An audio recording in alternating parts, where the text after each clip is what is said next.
Back to the Future Live number 38, and we are off to a swimming start this evening.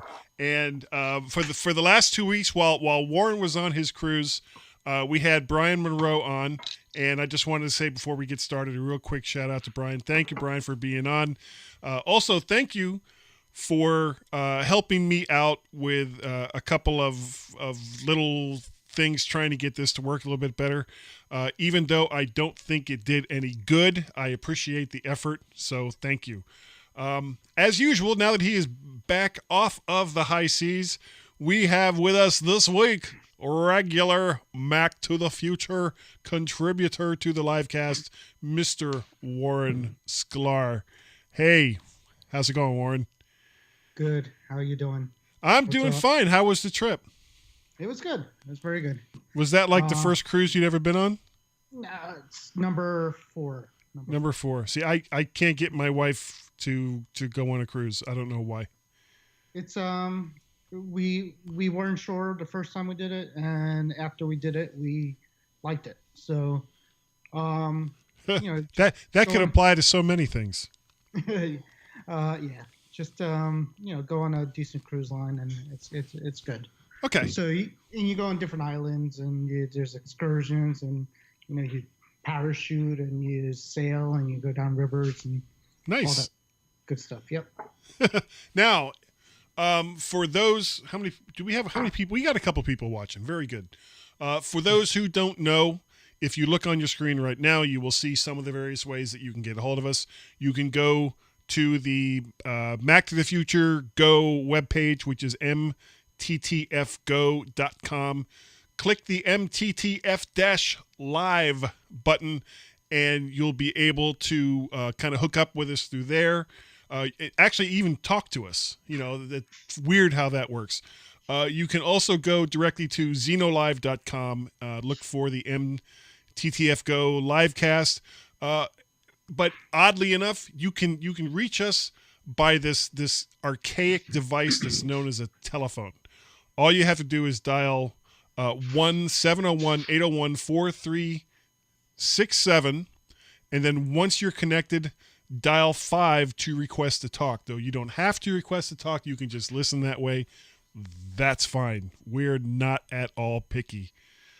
All right, so I have a lot of stuff that I wanted to talk about tonight. Number one, I had pizza at lunch, and it upset my stomach, and I was almost afraid I was going to postpone tonight. And then I made the colossal rookie error of doing Mac OS updates like less than an hour before I was going to do this live cast. And what was it, Warren? Like, not even 5 minutes ago, I was like, I don't know if I'm going to be able to make it. Well, I'm getting hiccup. I asked you if you needed me, and I didn't hear back, and all of a sudden Skype started ringing, and here we are. So yes, it was last minute. Very much last minute. Yes. So have you already done the update? Oh yeah, I did it. So I've been doing betas. Right. And I wasn't sure if this was going to actually show up as an update, because you never know if you're on the latest update or not, or the latest Gold Master or whatever. But it did update. I updated both my MacBook, the 12-inch and the 13-inch Pro. No problems. Took about a half hour, 40 minutes each. And yeah, it's good. I mean, I don't see any difference of any difference of from where it was before, but a good update that's not necessarily a bad thing.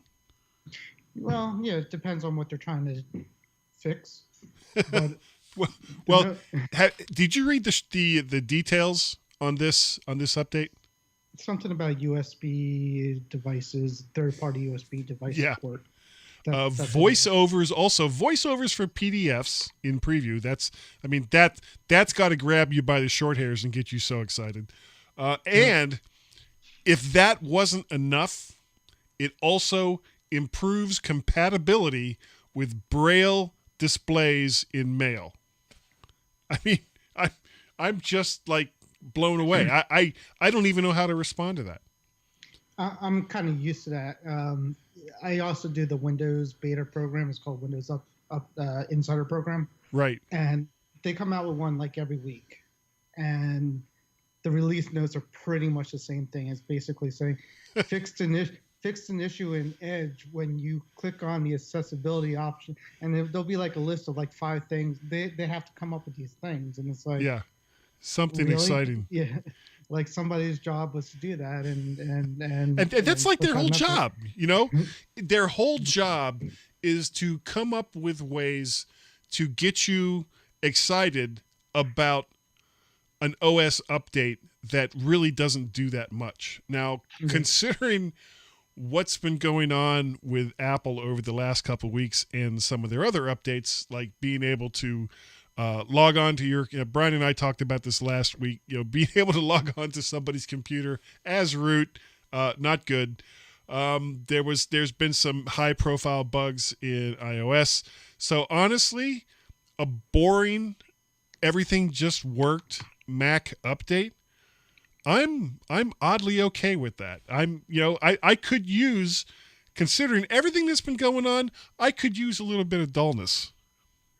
Yeah, and for the most part, Mac OS, except for that one root bug, has been bug. It's about that big. A lot. I think it's not a big, but if you compare iOS 11 to the Mac OS High Sierra path, it seems like iOS is struggling more with their updates. Mac has been pretty stable for the most part. Every update doesn't seem to be that different. So, it's going. I can't find much wrong with it. There's like 1 or 2 things that still don't work, and that's about it from Sierra. Now, there was something else that was updated. iTunes was updated to 12. I loved 12.7.2 because, 12.7.1, not fun at all. Basically, let's see, apps, looking for past iOS app downloads, learn how to re-download apps on your iOS device, iTunes U.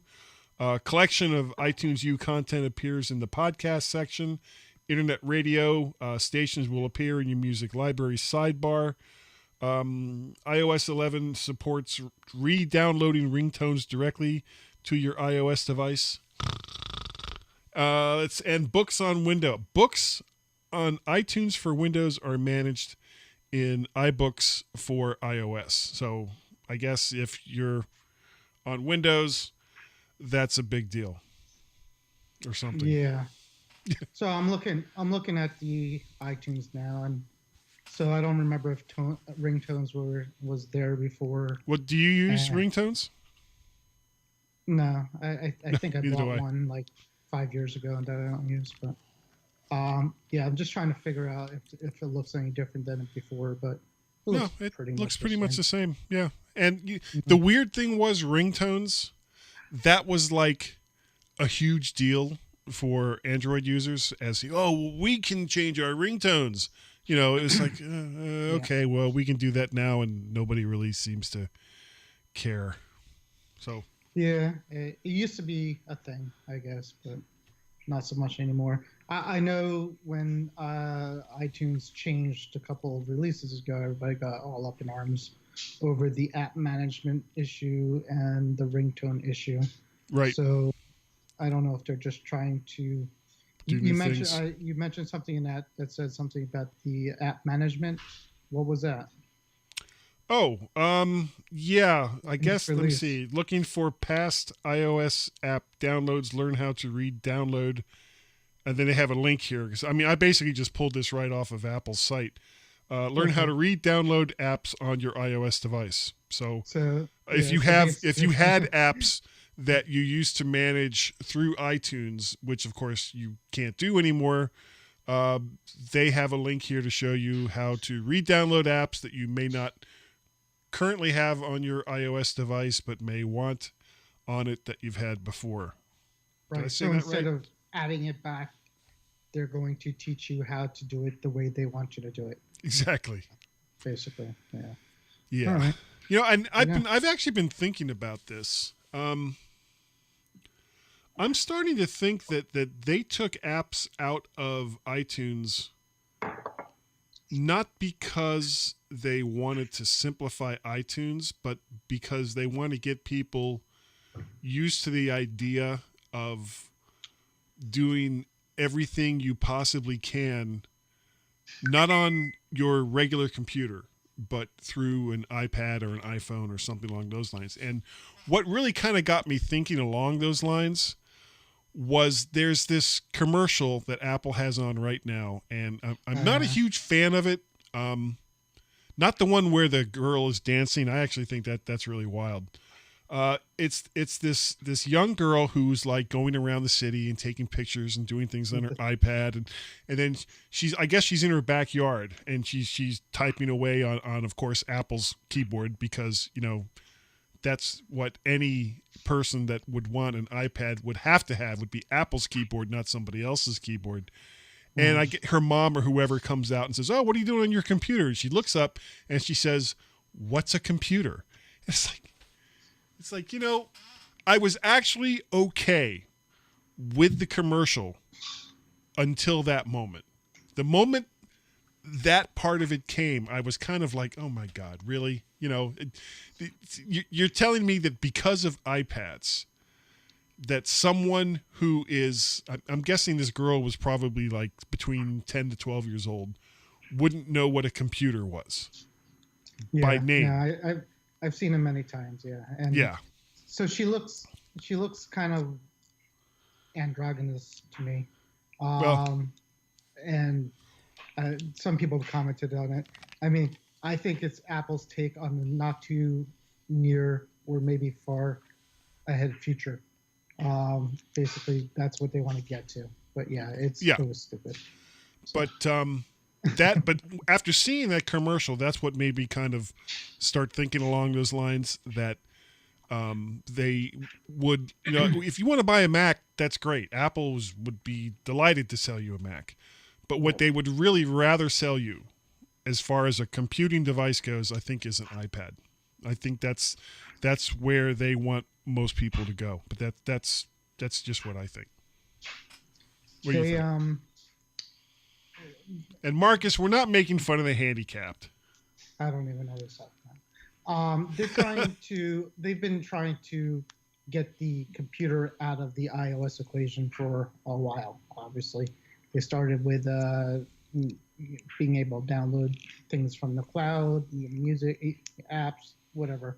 I know people were saving the iTunes, the apps, the iOS apps on the computer. Sure. I don't know if Apple liked that or not, because you were able to keep apps that were pulled from the App Store, I think, and people were complaining about that as well. So that might be one reason why they decided not to do that. Although I think there's still other ways to do it anyway, so I don't know. Yeah. Okay.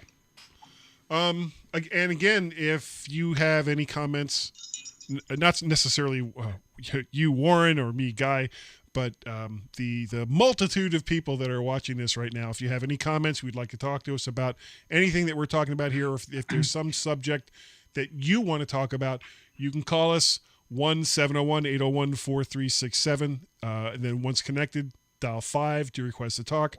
Or you can go to the mttfgo.com website and connect up there. Just follow the instructions under the MTTF Live logo and connect to us there. We've got everything is set up, ready to go. I don't know if Xeno Live is actually working tonight. It's been a little hit or miss over the last few weeks. I really may need to find another solution, but right now this is the only one I know of that is free, and free right now is a good thing. We do have some other topics to talk about tonight. Real quick, the EU, European Union, just ruled in favor for Apple, which, considering all the back and forth that's been going on with taxes and Apple in the EU, kind of surprised me. But they ruled in favor for Apple over Xiaomi's Xiaomi's, however they pronounce their company's name, Xiaomi. They had a tablet called the MyPad, and the EU has ruled that is a confusing name, that it infringes on Apple's patent for the pad, and that it was probably done deliberately to take advantage of something that's much more famous than anything Xiaomi has out. What do you think about that? The thing looked a lot like an iPad too, and that was part of it. I mean, that company knocks off a lot of Apple design, sure, in particular. But yeah, the MyPad definitely does sound a little too much like an iPad. I don't know. I don't know if they're going to get money. I guess they'll just change the name of it. Probably. Supposedly what the lawsuit would be, but yeah, it looked a lot like an iPad. A lot cheaper though. Or you know what? They may just drop it all together, because no one in the Android world is making any significant money from Android tablets. They just aren't. They sell them for rock bottom prices with rock bottom specs, and nobody cares. Nobody cares about Android tablets. Nobody in the United States. Nobody in England, as far as I know. China, I don't know. I mean, it's a Chinese company, and I don't know what they're buying over there. I doubt they're making that much in tablets, probably more in phones, but yeah. They're still making it. As far as I know, the only Android tablet that's kind of selling is the Fire. The Amazons, yeah, because they pretty much give them away. I mean, that's what they're doing. Well, yeah, but Amazon basically sells the Fire to get people into their into their ecosystem, mm-hmm. And they're willing to sell it at cost in order to get people. I mean, they've done this with every single market that they've gone into. This is what Amazon does. Yep. Speaking of Amazon, though, today, and it was weird because I was just complaining about this either this morning or last night. I don't remember. You and I were talking about it a little bit, that the Amazon video app for the Apple TV hasn't come out yet. Well, we can't say that anymore, because as of, again, either last night or this morning, the Amazon Prime video app is now available for the Apple TV. And I've got a Series 4 and a Series 3. The Series 3, of course, is the prior one to the fat Apple TV that you could get applications and things along those lines. It works for the Series 3, for the skinny one, and it was just there. So because I have it set to auto update, because I don't want to. I know some people are like, well, I want to control that kind of thing. It's like, okay, I don't. Not when it comes to something as simple as, the Apple TV. So it auto updated, and when I looked at it this afternoon when I got home from work, the Amazon Prime video app was already on there. And as far, I don't know, have you played with it yet? No. So I woke up this morning. I did my app updates on my iPhone, and it came up as an update and said now on Amazon, now on TV, Apple TV. So that's how I knew. I have a 4th gen, and I'll have to say my Apple TV is probably my least used Apple product that I own right now. Really? We use ours all the time. I mean, so we have two. We've got one upstairs in the bedroom. My wife watches a lot of the Smithsonian Channel, which has a lot of programs that she likes. Right. Also on the History Channel, there's a lot of programs there. I'm constantly going to the Fox one to get caught up on the Orville and a few other programs that they have on Fox that I like. My wife is a big DVR person, so the shows we watch. I mean, she's like we have a Verizon Fios box, so she's recording as like you would never seen anybody record. So that's how we catch up on our shows. And then, of course, live sports you don't really get on the Apple TV. No. I'll use my Apple TV a lot for, I have the VLC player on there. So, and I also have like a cloud drive where you could stream things from there. So I'll use that. Netflix is built into my TV. In fact, Fios just sent me an email today that now is built into the Fios box. Netflix is, and Amazon. I don't know what's really I want to watch out there. I saw there's a lot of content on there. They've got a couple of shows that I've enjoyed because I've got the Amazon Prime app built into the TV set that I have. Right. But because I'm typically either watching, if I'm downstairs watching TV on the big screen, I'm watching football or the Orville Star Trek Discovery when I was still watching that. I dropped the CBS subscription, by the way. And but other than that, in order to get to, I love, it's a Vizio, and I love the TV. It's been rock solid for both our upstairs TV and our downstairs TV. But their interface, all these TVs, their interface for getting to other content just sucks. It's a pain in the ass to get to. It doesn't really work that well. And it had the Amazon Prime TV app built into it. So I when the Tick first came out, which is based on a comic book that I really liked and collected back in the 90s. Yep. And the show was good. I enjoyed the show. But the only way to watch it, of course, was through Amazon Prime. Now that Amazon Prime is on the Apple TV, well, then that's one less reason to not leave the Apple TV verse unless I want live sports or the news or the weather or something along those lines. So, the thing is with this is, on my TV alone, I have Verizon Fios that, is obviously you got a DVR and Netflix is on that thing. Right. My TV's a smart TV, so I have Netflix and I have some apps on there too. I have the Apple TV, and I also have a really piece of garbage Android box that my nephew gifted me, but connected to it. So, you're inundated with ways to get things onto your TV at this point. The promise of the Apple TV, I don't think is still out there. We talked last time about, paying for each subscription to every channel, but sure.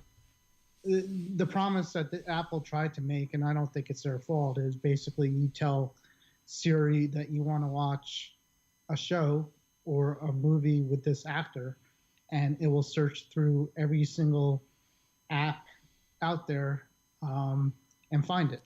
So, we'll search Netflix, or we'll search iTunes, or we'll search all the network applications. Well, to be fair, the app makers for the Apple TV needs to built in that search functionality.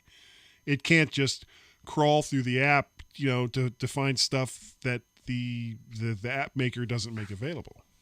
Well, that's what they were.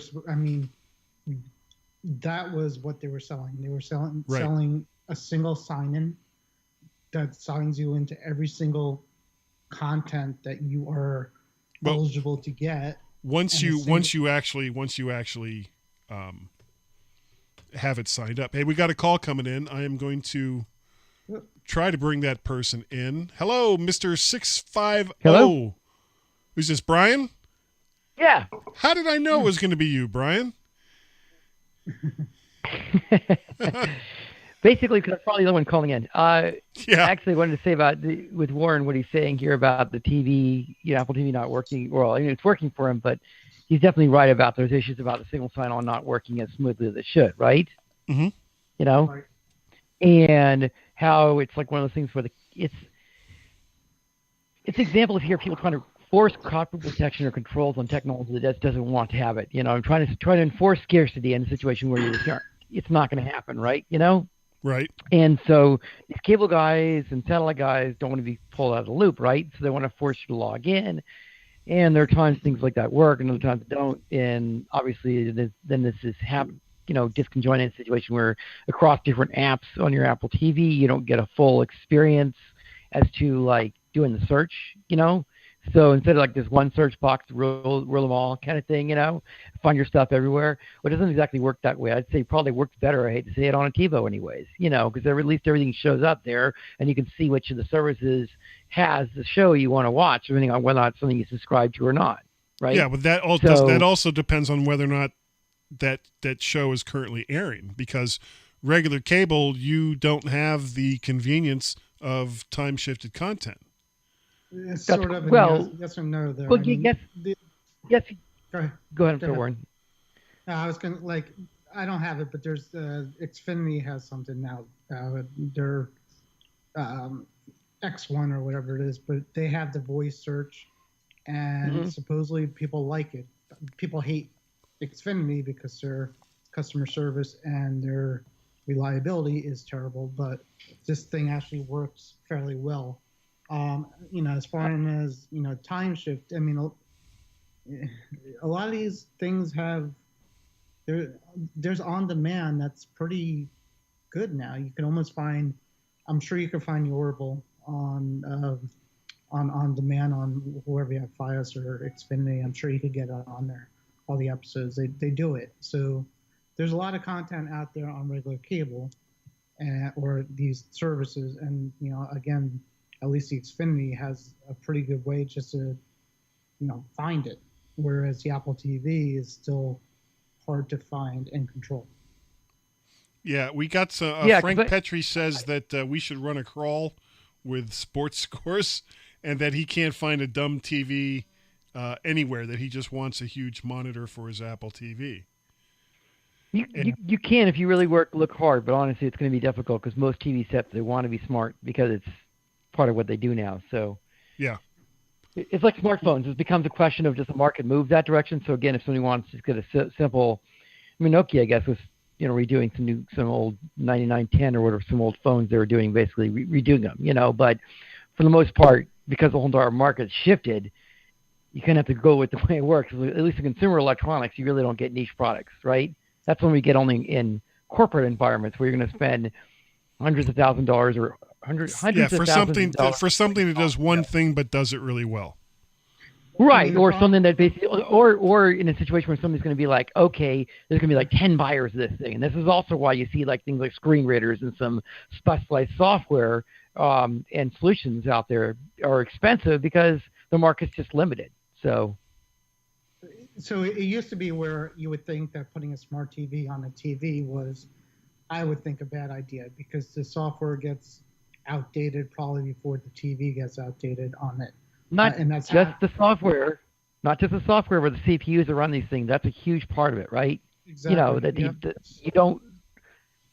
Yeah, so, go ahead. When DVDs, the Blu-ray players first came out, they all, some of them had the same thing. They had they had a smart interface on there too, and nobody used them because basically by the time they came out, it was already outdated. And then Apple TV was doing it. So, to make something part of the TV that could get outdated by the CPU and the software doesn't seem to be a smart idea unless there's way to upgrade it. And that's why Apple TV hasn't done that. Apple hasn't done that. They don't want to make a TV because of that reason, I think. Let's also remember that, generally speaking, there's been a lot of situations come up here where you see hardware vendors go in and make software, and they usually are pretty bad at it, like Motorola or like Panasonic, where I'm just thinking of telco type, stuff back in the day. Well, like Guy was saying on his TV, I'm sure the interface for the smart TV is probably horrible because exactly they're not doing it right. So well, I don't think it's so much that they're not doing it right. I think that basically someone in marketing said, hey, we need to get all these things on here. And the engineers were like, okay, well, we can do that, but it's going to look like crap because we don't really have time. They're like, doesn't matter. Just throw it on there and we'll see what sticks. it probably is exactly right. It comes from the engineering side, not from like a graphics design side, basically. And most engineering and marketing hardware vendors, right? Exactly. So most of these hardware vendors are going to basically have engineers to do these things. And you've seen the Linux setups where you have the UIs just look horrible. I mean, they work. Yeah, but it's open source, dude. Yeah. Sure, why not? But I even think commercial software, I'm saying it comes up like this kind of stuff too, and that's the point. Is that if you're not the buyer, is not the end user, is not the buyer, there's that problem basically. But yeah, I mean, exactly, that's the problem. They're going to make these things and not going to put the time and effort into polish to make it look nice. Right. But I don't even know what like the smart TVs that they're selling now. I don't even know what operating system it even is on there. It used to be. It's mostly Linux. I can tell you. No, wait. It's the Android TV, and you also have the WebOS basically for the LGs right now. We're talking about, right? Yeah. Okay. Yeah. I guess and then you also have some. There's some Roku TV boxes like they're doing. They have Roku in there as well, and I think maybe a fourth one I'm trying to think is well there too. But yeah, that's basically the primary ones. Okay. Before this, because I've got one more thing I want to talk about. Which I'm going to bring up after the break. So, Brian, thanks so much for calling. We really appreciate it. Okay. And I hope you're going to keep listening. I will. Thumbs Absolutely. up, dude. And thanks again for coming on for the last 2 weeks. No, it was fun. Thank you for having me. Okay. Cheers. Okay. Bye. Everyone, please hold on, and we're going to show an ad here in just a second, of course. And then we'll be right back, and we'll talk about the last thing for the evening, which has to do with Tim Cook's speech in China.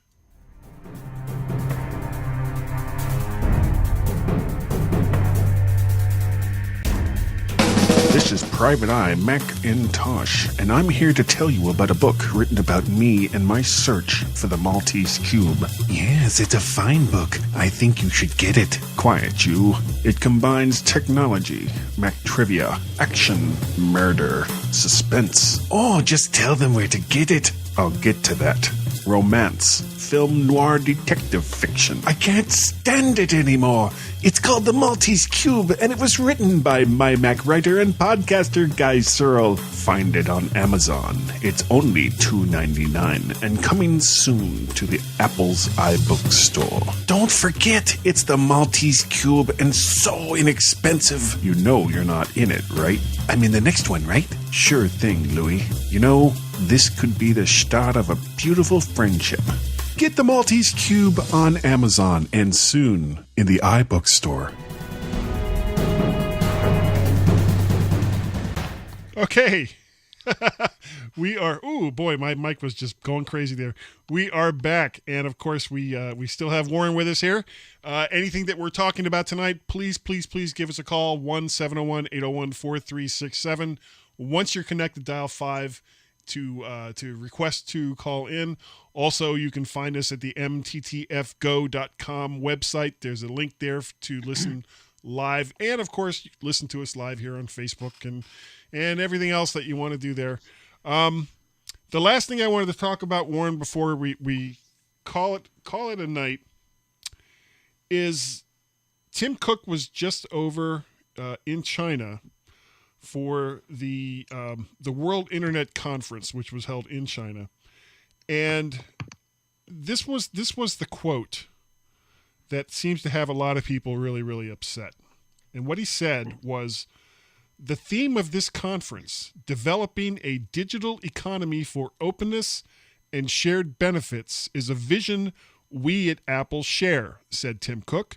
"We are proud to have worked alongside many of our partners in China to help build a community that will join a common future in cyberspace." Now, a couple of U.S. senators were upset by some of the things that Mr. Cook said. In particular, Democrat Senator Leahy of Vermont and Republican Senator Ted Cruz of Texas. And Senator Leahy said, and this is a direct quote, "American tech companies have become the leading champions of free expression, but that commitment should not end should not end at our borders. Global leaders in innovation like Apple have both an opportunity and a moral obligation to promote free expression and other basic human rights in countries that routinely deny these rights. Apple is clearly a force for good in China, but I also believe, and this is Senator Leahy, I also believe that it and other tech companies must continue to push back on Chinese suppression of free expression. And this was all from Senator Leahy. Now, the one thing that a lot of people were kind of focused on was that Tim Cook mentioned in particular the partners in China, and that has been misconstrued into some people saying that this was Tim Cook directly supporting the Chinese government, which is not what he was saying. He was talking about the theme of this conference, which was developing a digital economy for openness and shared benefits, and that they work together with many of their partners, not necessarily the Chinese government, in China to help build a community. And I was just wanted to get your take on that. So if I understand this, and correct me if I'm not. Okay. Tim Cook likes, Tim Cook's a businessman and China is a customer of them, and they make money with China. Yes. These politicians kind of want Tim Cook to be all like Bonner from U2 and speak out against oppression while taking their money as well and thanking them for wanting them to join our technical revolutions, I guess is what's happening. Is that sort of what they're saying? Yeah, more or less. He seems to feel, and this talking about both Senator Leahy and Senator Ted Cruz, they seem to feel that Apple as a company is responsible for promoting change in other people's countries, regardless of the climate of that country, the laws of that country, and the basic way that China and other countries that Apple sells products in does things. That somehow or another, Apple is supposed to do the things that the U.S. government thus far has refused to do. Right. So in other words, they want Apple to be more of a philanthropist on their behalf because they have the podium, more or less. I guess. But at the same, remember that over the course of many years, since the bulk of Apple's manufacturing is now done in China, they have made many changes in regards to the companies that they contract with to make their equipment, as far as pay, labor rights, many things, forced overtime, child labor, all of these things. Apple actively, what's the word I'm looking for? Monitors these companies for compliance with their own standards for how people should be treated in manufacturing their products. It's still, which is still a lot different than the United States, by the way. Yes. Yes. It's a lot different, but yeah. But again, at the end of the day, it's not Apple's job to. That's their business, right? Making sure their factory isn't breaking any. Thank you, Gary. He says my glasses are too reflective. Is that what he said? Yeah.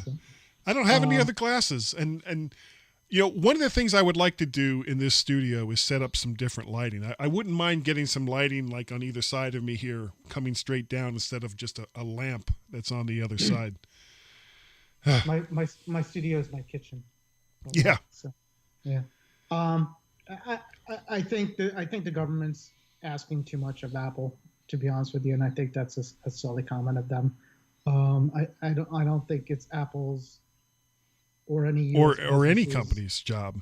Yeah, to kind of be the voice of, telling them how to run their country, unless it directly affects them, such as factory conditions and sales and laws, and as far as them selling their product or doing their business there. It would be a good way for them to alienate themselves against other countries if they did that as well too, because it's political and nobody wants to get into all that. So yeah, I don't agree with the politicians, but that's not a shock either. Well, I think, and we're going to end this in just a moment. I think Apple is doing basically everything that they can within the framework of how they need to operate. This isn't the United States that we're talking about here. This isn't the country of origin for this company, and Apple has no business telling the government of another country how to do the things that they do in their country. Like you said, Warren, unless it directly relates to factory conditions for the people that are making their products, Apple doesn't have a whole lot to say. And honestly, they really, really shouldn't. And it wasn't just this that got these people upset. It was also the fact that Apple, because of Chinese law, took out a lot of VPN applications in iOS. So these were applications that some people in China and other countries use to get around restrictions that are imposed on the internet in whatever country it is they live in. Right. Well, Apple took them out because that was the law.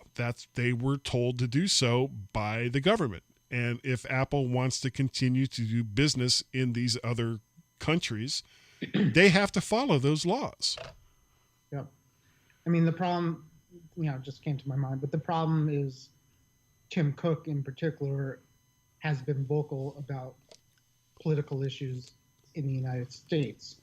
Sure. Especially when it comes to some of the presidential decisions. He was very vocal about the transgender stuff. He was very vocal about the immigration stuff. And of course, he always tries to route that back to how that affects Apple in general.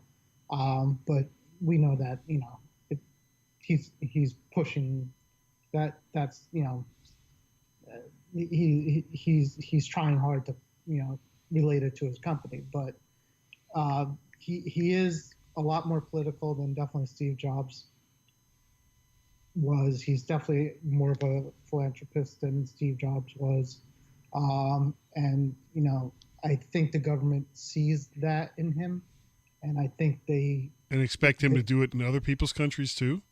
Pretty much, yeah. Well, that's that's silly, because the United States allows people, or should allow people, to have a forum for these things, whether or not it's something that the vast majority or even a vocal minority disagree with. That's the First Amendment. That's freedom of speech, without having to worry about the government coming in and saying, well, you can't say those things, and we're going to arrest you for saying those things. So, but they don't have those kinds of rights elsewhere. They don't have them in China. They don't even have them in the United Kingdom. There is no freedom of speech in the United Kingdom.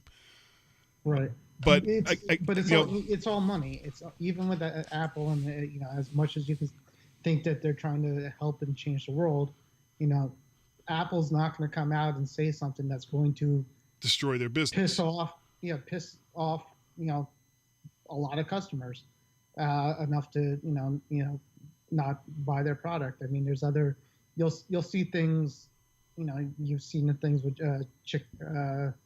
Chick-fil-A, something about the gays, and then people were smashing Keurig machines, their coffee makers for some reason too. And that's a real thing. And people, with social media and the internet, all Tim Cook has to say is, we don't like cowboys. We have people who dress up in cowboy hats or something like that, and you're losing. You lose the cowboy business.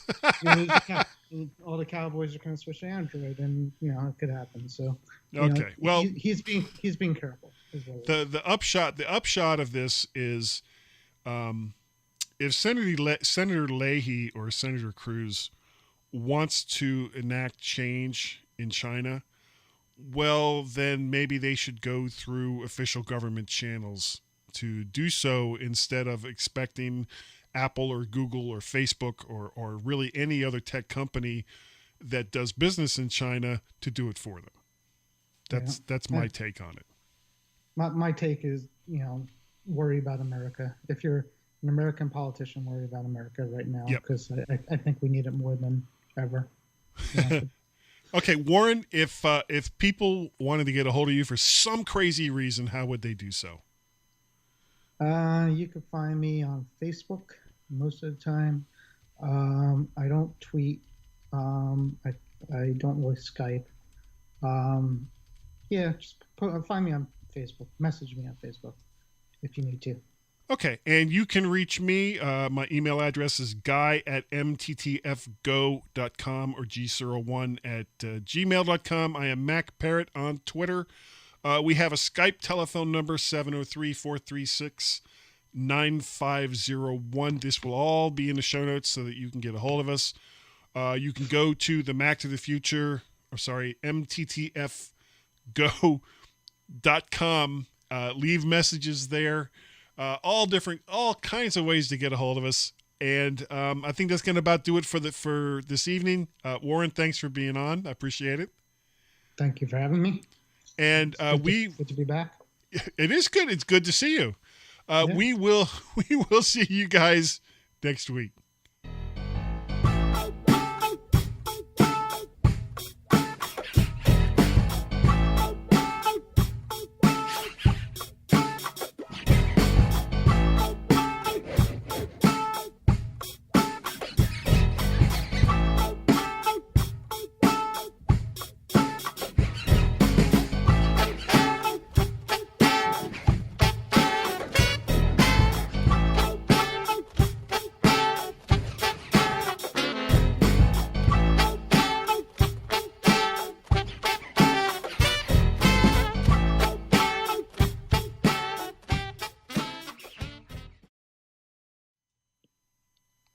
Okay. All right. So we're still back. Are we back? Yeah. Until I hit stop streaming or finish over there on Facebook. So while I was on the cruise, people, people came up to me and asked me about the iPhone a lot. Really? Was it like a theme or like a tech theme cruise or what? No. It's just a normal cruise. But I'll be on my phone, and people are like, "Oh, is that the iPhone 10?" And you got to go through the whole thing. and then I was it's sitting got there, the notch. Blah blah blah. Notch. Exactly. And then I'm sitting there, I'm listening to my AirPods, and we're at the pool, and my son's there, and my wife's there, and this guy's like staring at me. He's in my face, and I'm like, "What?" He's like, "Don't you love the AirPods?" He was a little strange, and like, my wife's just like looking at me like, "Oh, this is, you're up your alley now. This guy's coming right up to you." So we talked about the watch and the AirPods and things like that. So it was, it's interesting that people just come up to you and want to know. Yeah, I've only had, in all the years I've been doing this podcast, there's only been one time when I was out and about and someone actually recognized me. And it was weird because it was before I was doing video or anything along those lines. Probably, oh God, it was before Gaz and I took over the MyMac show. So we're talking 2007, 2008. I was in Chicago, and I was actually at the Apple store downtown Chicago. I was getting ready to pick up a copy of what was it? Final Cut 7 Studio. It was the last version of Final Cut before Final Cut X. And I was taking some pictures of one of the iMacs there, and this guy walked up to me, and he was like, "Do I know you? Do you do something?" And I was like, "Well, yeah, I'm one of the co-hosts of the My Mac podcast." And he was like, "Yeah, you're a guy." Blah, blah, blah. And I sat there and I talked to this guy for like 30 minutes. And I don't know who was more astonished that he ran into me in Chicago, or that somebody actually recognized me from just a picture of, right. from doing a podcast, because I'm just this guy. I'm like nobody, but you're the guy. I'm the guy, I guess. Yeah. Oh, I forgot to mention this while we were doing the live cast, and I should have mentioned it. This weekend, Gaz and I are recording our 400th scheduled podcast since he and I took over the show back in 2009, I think it was. We started with show 285, and we're getting ready to do 685. Neither one of us can believe that we've been doing it for that long. I know. I'm looking forward to it. I got I reviewed a bunch of products, so you're gonna read a couple of my reviews. We will. Oh, we will. So, all right, I'm gonna go ahead and end the live cast. Okay. Everyone who's joined us for the evening, it looks like pretty much everyone that was there for most of the show is still there now. Thanks for staying with us, guys. We really do appreciate it, and we'll see you next week. See ya.